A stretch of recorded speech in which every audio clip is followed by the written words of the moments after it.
Welcome back in MMH study point. MMH study point में आपका स्वागत है। तो आज हम लोग क्या जानने वाले हैं? आज हम लोग सीएमए इंटर ग्रुप वन में क्या पेपर होता है, उसमें टोटल कितना पेपर होता है, फिर उसका क्वेश्चन पैटर्न पिछले एग्ज़ाम में जो था वो किस टाइप से क्वेश्चन पैटर्न जो आईसीएआई यानी institute of cost accountant of India उसने क्या कैसा क्वेश्चन पैटर्न बनाया था, कैसा दिखाया था, कितने मार्क्स का था। ठीक है। तो उस पर बात करेंगे कि जो एमटीपी था दिसंबर 2021 एग्ज़ाम का वो कैसा था, कितना क्वेश्चन पूछा गया था, किस टाइप से पूछा गया था, वो सब डिस्कस करने वाले हैं आज हम लोग। तो विदाउट वेस्टिंग अ टाइम चले शुरू करें।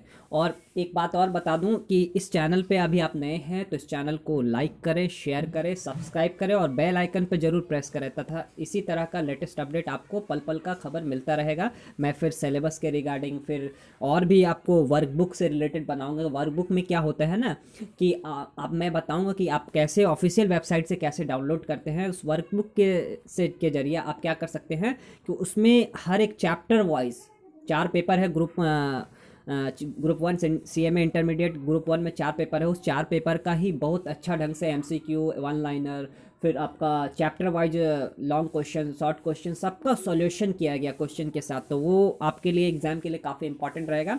अगर आप मुझे कमेंट करेंगे तो मैं कमेंट बॉक्स में कमेंट करने पे मैं उसका वीडियो बनाऊंगा। तो चले स्टार्ट करें। तो question pattern CMA inter group one ICAI according to do MTP December 2021 यानी इसके मुताबिक मैं बताने वाला हूँ किस तरह का क्वेश्चन पैटर्न आपको दिखा था एग्जाम में 4 पेपर में। तो जैसा कि आपको पता होगा, पेपर 5 जिसको हम लोग फिनेंशियल अकाउंटिंग बोलते हैं, और पेपर 6 जिसको लॉज एंड इथिक्स बोला जाता है, और पेपर 7 जिसको डायरेक्ट टैक्सेशन बोला जाता है, और पेपर 8 जिसको कॉस्ट अकाउंटिंग बोला जाता है। ये आपका ग्रुप 1 में 4 पेपर है।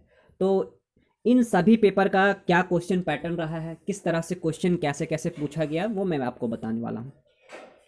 तो देखिए, जो 4 पेपर थे वो 4 पेपर ही में एक ही जैसा क्वेश्चन पैटर्न था। वो 4 सेक्शन में डिवाइड था, 4 पार्ट में, ए बी सी डी। और पहला जो सेक्शन था उस सेक्शन से 20 मार्क्स के क्वेश्चन पूछे गए थे और हर एक क्वेश्चन 1 मार्क्स का था। आपको 20 क्वेश्चन था, 20 क्वेश्चन दिया था, 20 क्वेश्चन का जवाब देना था। सेक्शन बी में भी 20 मार्क्स के क्वेश्चन पूछे गए थे, उसमें भी 20 क्वेश्चन है, 20 क्वेश्चन का जवाब देना था और हर एक क्वेश्चन 1 नंबर का था। और ये जो सेक्शन ए है वो एमसीक्यू टाइप का क्वेश्चन था, और सेक्शन बी जो है वो आपका फिल इन द ब्लैंक्स होता है, ट्रू फॉल्स होता है, 1 लाइन 1 वर्ड आंसर में देना पड़ता है। ठीक है। और सेक्शन सी जो होता है वो 48 मार्क्स का पूछा जाता है, यानी आपको टोटल 6 क्वेश्चन दिया जाता है, उसमें से आपको 4 क्वेश्चन का जवाब देना पड़ता है, और ये ग्रुप के वाइज होता है। और एक जो है सेक्शन सी में 12 नंबर का डायरेक्ट क्वेश्चन नहीं होता है, वो आपको पार्ट बाय पार्ट करके पूछा जाता है। यानी आपको टोटल 6 क्वेश्चन होगा, उसमें से आपको 4 क्वेश्चन देना होगा और एक क्वेश्चन जो है वो सेट होगा। उस सेट के मुताबिक एक क्वेश्चन का पूरा सेट होगा, तो वो सेट के मुताबिक टोटल 12 नंबर का क्वेश्चन पूछा जाएगा। फॉर एग्जांपल, अगर हाउस प्रॉपर्टी से क्वेश्चन पूछा जा रहा है या सैलरी से, तो सैलरी में आपको दिया जाएगा 3-4 क्वेश्चन रहेगा, कोई 2 मार्क्स का, कोई 2 मार्क्स का, 3 मार्क्स का, 4 मार्क्स का या 6 मार्क्स का हाउस प्रॉपर्टी में पूछा जा रहा है। या डायरेक्ट आपसे पूछा जाएगा कि 6 मार्क्स 2 मार्क्स, तो 6 2 8 और 8 4 12, इस तरह से कुछ क्वेश्चन पूछा जाएगा। तो एक ऐसे करके पूछा जाएगा। तो टोटल आपको एक जो सेट होगा वो सेट, उसके अंतर्गत एक क्वेश्चन होगा। क्वेश्चन में भी सब सेक्शन होता है ना अंदर में, तो उसको आपको समझ लीजिए कि मान लीजिए हाउस प्रॉपर्टी से डायरेक्ट 12 नंबर का क्वेश्चन आया, तोड़ तोड़ के ब्रेक करके दिया गया है कि डिफाइन करें अनरियलाइज रेंट क्या है, म्यूनसिपल वैल्यू क्या है, कैसे कैलकुलेट करते हैं। मान ले लॉन्ग क्वेश्चन रहा, वो सब मिला के वैसे दिया जाता। तो टोटल वहाँ पे एक क्वेश्चन रहेगा 12 का, 12 नंबर का क्वेश्चन रहेगा, और एक क्वेश्चन का जैसे हाउस प्रॉपर्टी से आया या किसी और से आया मिला के 12 का होगा।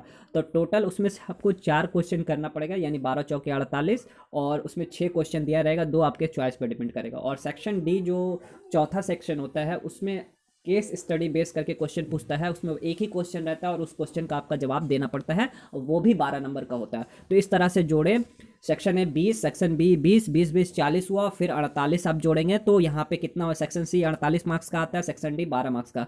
तो यहाँ सी और डी मिला के आप देखिए कितना मार्क्स का हो गया? 60 मार्क्स का, और ऊपर हो गया 40 मार्क्स का। तो इस तरह से 100 मार्क्स का पेपर आता है। ये चारों पेपर में ऐसा ही आता है। ठीक है, तो इसी तरह का लेटेस्ट अपडेट पाने के लिए हमारे चैनल के साथ बने रहें, ज़्यादा से ज़्यादा फ्रेंड सर्कल में शेयर करें, लाइक करें, बेल आइकन पर प्रेस करना ना भूलें ताकि आपको पल पल का अपडेट आपको मिलता रहे। Thanks for watching.